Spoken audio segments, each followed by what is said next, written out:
L'amour doit être un sentiment, du moins c'est un sentiment qui ne doit pas être qualifié, non, quantifié, ça doit être qualifié, quantifié, c'est-à-dire le nombre, ou alors avoir une raison. On ne doit pas avoir une raison pour aimer quelqu'un. Ça veut dire que le jour que la raison là n'y est plus, il n'y a plus l'amour, ça veut dire qu'il n'y avait pas d'amour au départ.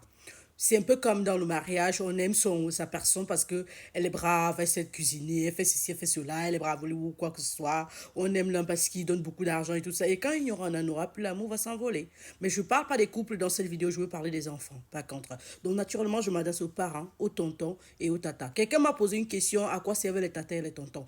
Théoriquement, les tatas et les tontons sont là pour accompagner les parents dans l'éducation. Ça veut dire que quand ils voient que l'enfant fait quelque chose de mauvais, avec douceur et amour, ils doivent pouvoir reprocher à l'enfant, bébé, on ne fait pas ceci, on fait cela, bébé, on fait ceci. Mais sans brutaliser l'enfant, sans critiquer l'enfant tout le temps, oh, l'enfant c'est comme ça, ou faire la comparaison entre les enfants, non. Ça, c'est juste pour répondre brièvement à la question de la dame. Mais là, je voulais parler de l'amour entre les enfants.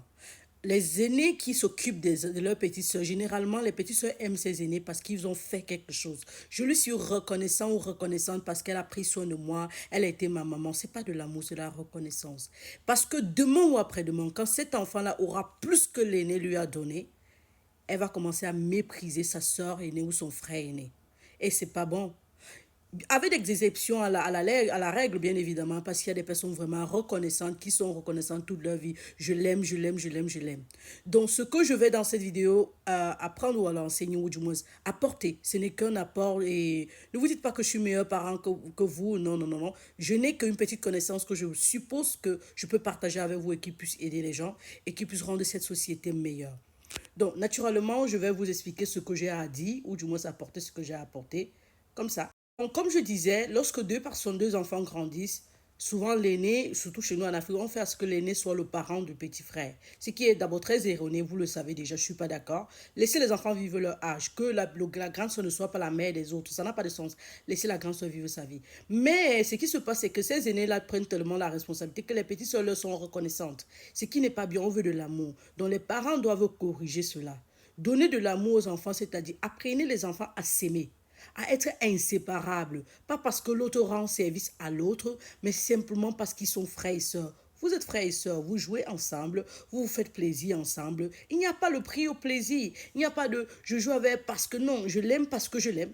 Tu aimes ta soeur, pourquoi je ne sais pas? Parce que c'est ma soeur. Tu aimes ton frère, pourquoi? Parce que c'est mon frère. C'est une raison. Là-bas, alors, c'est l'amour. Mais pas j'aime mon frère parce que non, il a mes habits, il fait ceci, il me donne un des beignets, il s'occupe de moi quand ma mère n'est pas là. Donc, demain ou après-demain, quand tu pourras le faire, tu ne vas plus aimer ton frère. Et naturellement, tu ne peux pas accepter ce que je dis parce que tu n'arrives pas à te dire la vérité à toi-même.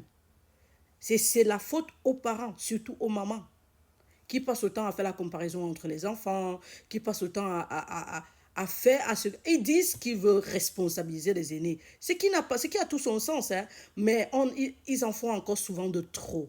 Les enfants doivent jouer entre eux, partager des choses entre eux, se bagarrer entre eux, apprendre, se faire mal et puis se demander pardon, s'embrasser, je t'ai fait mal, je suis désolée, je vais plus le faire, oh, je veux pas que tu te sentes mal. C'est-à-dire que la petite soeur donc la grande soeur prend naturellement soin de la petite soeur, ok, par amour, mais la petite soeur doit savoir que non, je ne dois pas faire mal à ma soeur, je ne dois pas lui dire des paroles qui peuvent la blesser. En fait, et vice versa. Ça doit être cette atmosphère-là qui doit grandir dans votre maison en tant que parent. Vous devriez vous soucier de ça. Et ça commence dès le bas, c'est-à-dire que quand l'enfant sort du ventre. Il n'y a pas que non, il n'y a pas que, oh, c'est ta petite soeur. Elle est encore petite. Elle ne comprend pas encore ces choses. Elle ne comprend pas quoi. L'enfant comprend depuis le ventre. Donc, quand tu fais naître l'enfant, il a déjà tout compris. Il reconnaît ton battement cardiaque. C'est pour cela qu'on fait le corps à corps. On te met l'enfant sur la poitrine. L'enfant écoute ce que tu dis, même quand tu t'engueules avec son père durant la grossesse. L'enfant écoute tout ce que tu dis. Toutes ces énergies négatives que tu sors quand tu es enceinte, l'enfant écoute. L'enfant ressent, l'enfant écoute tout ce que tu dis. À partir d'un certain nombre de mois, bien sûr. Et donc, quand il naît, il écoute. Il te manipule. Quand tu le mets sur la poitrine, il ne pleure plus. Mais quand tu le mets au lit, il pleure. Quand tu parles, il commence à pleurer. Donc, quand tu t'en vas, il pleure. Donc, parce qu'il écoute. Donc, il n'y a pas d'âge pour ça. Ça commence quand l'enfant naît. Le respect entre frères et sœurs. L'amour.